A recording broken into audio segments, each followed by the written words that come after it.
Happy Ramnavami. આજે છે રામ ભગવાનની બર્થડે. મને એક પ્રસંગ કહેવાની ઈચ્છા થાય છે. એક વખત બન્યું એવું કે રેલવે સ્ટેશન પર એક નવદંપતિ અને કાકા રેલવેની રાહ જોઈ રહ્યા હતા. કાકાના હાથમાં રામાયણ હતું. એ જોઈને નવયુવકે પૂછ્યું કે કાકા, આટલી ઉંમરે પણ હજુ તમે રામાયણ પતાવ્યું નથી? મેં તો ક્યારનું પતાવી દીધું છે. કાકા કશું બોલ્યા નહીં અને રેલવે આવી ત્યારે બધા ઉપર ચડી ગયા. થોડો ટાઈમ થયો અને નવયુવકને થયું કે મારી પત્ની તો નીચે જ રહી ગઈ. ત્યારે કાકાએ એને શાંતિથી સમજાવ્યું કે તે રામાયણ તો વાંચ્યું છે પણ એને અપનાવ્યું છે ખરું? જો તેને અપનાવ્યું હોત તો આ પ્રસંગ ના બન્યો હોત. તો નવયુવકે એવું કેમ? તો કે જ્યારે કેવટનો પ્રસંગ હતો, કેવટની નાવડીમાં જ્યારે રામ બેસવા ગયા હતા ત્યારે પહેલાં એમને સીતા માતાને બેસાડ્યા અને પછી એ પોતે બેઠા.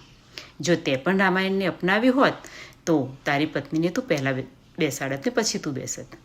તો આ ઉપરથી આપણે સમજવાનું છે કે રામાયણ વાંચવાનું છે કે એને અપનાવવાનું છે. તો તમે શું કર્યું છે?